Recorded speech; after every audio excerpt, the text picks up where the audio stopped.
পচা ভাত ফেলে না দিয়ে শুধুমাত্র এই কাজটি করুন, বেঁচে যাবে আপনার লক্ষ লক্ষ টাকা। এজন্য আপনাকে পুরোটা ভিডিও মনোযোগ দিয়ে দেখতে হবে। প্রথমে আমি এখানে নিয়েছি 6-7 দিনের পচা ভাত। ভাতটাকে খুব ভালো করে পচিয়ে নিতে হবে। যেটার মধ্যে ভাত রাখবেন, যখন দেখবেন এরকম মাকড়সার জালের মতো হয়ে কালো কালো হয়ে গেছে, তখন বুঝবেন ভাতটা ভালোভাবে পচে গেছে। এরপর এটার সাইডটাকে আমি একটু ভালো করে পরিষ্কার করে নিচ্ছি। আমি হাত দিয়েই ভালো করে পরিষ্কার করে নিচ্ছি, আপনারা চাইলে একটা কাপড় দিয়েও পরিষ্কার করে নিতে পারেন। এরপর যে পানিটা ছিল সেই পানিটা ফেলে দিয়ে আমি ভালো পানি আবার দিয়ে নিয়েছি। তারপর এখানে দিয়ে দিলাম 1 টেবিল চামচ হলুদের গুঁড়া, 1 টেবিল চামচ মরিচের গুঁড়া, 1 টেবিল চামচ ধনিয়ার গুঁড়া, 1/2 টেবিল চামচ জিরা গুঁড়া, 1 টেবিল চামচ গরম মশলার গুঁড়া আর 1 টেবিল চামচ আদা রসুন বাটা। তারপর দিয়ে দিলাম স্বাদ মতো লবণ। দিয়ে তারপর নিতে হবে এরকম একটা ডাউল ঘুটনি, এটা সবার বাসায় থাকে। তারপর এটাকে ঘুটে ঘুটে ঘুটে ঘুটে ভালো করে ঘুরতে হবে, এমনভাবে ঘুরতে হবে যেন ভাতগুলো নরম হয়ে গলে গলে যায়। আপনার শরীরে যতটুকু শক্তি আছে সব শক্তি দিয়েই এটাকে ঘুরতে হবে, তা না হলে কিন্তু ভাতগুলো নরম হবে না। এখন আমার এটাকে ঘুটে নেওয়া হয়ে গেছে। এরপর এখানে দিয়ে দিলাম আমি 5-6টা কাঁচামরিচ ফালি। দিয়ে তারপর আবার এটাকে আমি একটা খুন্তি দিয়ে নেড়ে দিচ্ছি। খুব ভালোভাবে নেড়েচেড়ে মিশিয়ে দিতে হবে। মিশিয়ে দেওয়া হয়ে গেলে ঢাকনা দিয়ে ঢেকে চুলার জালটাকে বাড়িয়ে দিয়ে তারপর বলক তুলে নিতে হবে। অপেক্ষা করছি বলক আসা পর্যন্ত। এখানে আমার বলক চলে এসেছে। বলক আসার পর আমি ঢাকনাটাকে খুলে নিচ্ছি।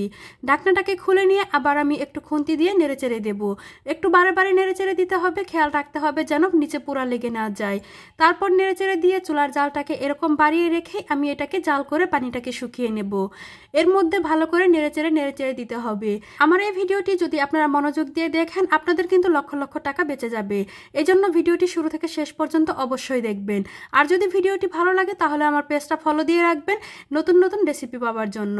পানিটা অনেকটা শুকিয়ে গেছে, দেখতেই পাচ্ছেন।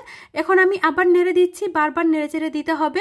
আমি বারবার দেখছি নিচে যেন পুরা লেগে না যায়। পুরা লাগলে কিন্তু পুরা গন্ধ আসবে, এটা কিন্তু খেতে ভালো লাগবে না। এজন্য বারবার নেড়েচেড়ে দিতে হবে। আমি এটাকে আরো 5-7 মিনিট জাল করে আমি আরো ঘন করে নিয়েছি। এর থেকে বেশি ঘন করার প্রয়োজন নেই, কেননা এটা ঠান্ডা হলে আরো বেশি ঘন হয়ে যাবে। এটা আপনি যত বেশি নাড়বেন তত বেশি মজা হবে, এজন্য বেশি বেশি করে নাড়তে হবে। এখন আমি এটাকে একটা সাইডে নামিয়ে রেখে তারপর চুলায় বসিয়ে দিতে হবে একটা ফ্রাইং প্যান। একদম কালা কুচকুচে ফ্রাইং প্যান বসিয়ে দিতে হবে আধা ভাঙ্গাটা। ভালো ফ্রাই প্যান দিলে কিন্তু খুব একটা মজা পাবেন না। এরপর এখানে আমি দিয়ে দিচ্ছি 1/4 কাপ সয়াবিন তেল। আপনারা চাইলে সরিষার তেলও দিতে পারেন। তারপর এখানে দিয়ে দিলাম 3টা শুকনো মরিচ মাঝখান দিয়ে টুকরো করে তারপর দিয়ে দিয়েছি। এখন এই শুকনো মরিচটাকেও চুলার জালটাকে বাড়িয়ে দিয়ে তারপর কালো করে ভেজে নিতে হবে। অবশ্যই যেন কালো হয়, মাঝে মাঝে তেল ছিটে উঠতে পারে, এতে কিন্তু ভয় পাবেন না।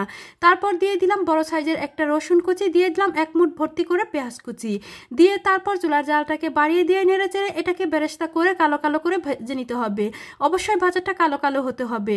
এখানে যদি এটা সাদা থাকে তাহলে কিন্তু ভালো লাগবে না। আমার এটা এখানে প্রায় ভাজা হয়ে গেছে, দেখতেই পাচ্ছেন। আমি আরেকটু ভেজে নেব। আমার এখানে পেঁয়াজ বেরেস্তাটা করে নেওয়া হয়ে গেছে, আর এটা দেখতেও কিন্তু অনেকটা কালো কালো হয়ে গেছে।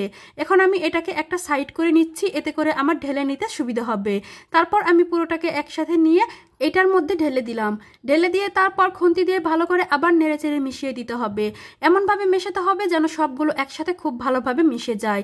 খুব ভালো করে নেড়েচেড়ে তারপর মিশিয়ে নেব। আমার এই রেসিপিটা কিন্তু অনেক বেশি সহজ আর খেতেও কিন্তু অনেক বেশি মজার হয়। অবশ্যই আপনারা একবার হলেও ট্রাই করবেন।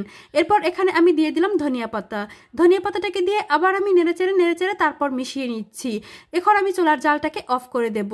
অফ করে দিয়ে তারপর আপনারা সবাই এটাকে খাওয়া শুরু করে দেবেন। এটা খেতে এত বেশি মজার হয় যে একবার খেলে বারবার খেতে ইচ্ছে করবে। সবাই ভালো থাকবেন। আল্লাহ হাফেজ।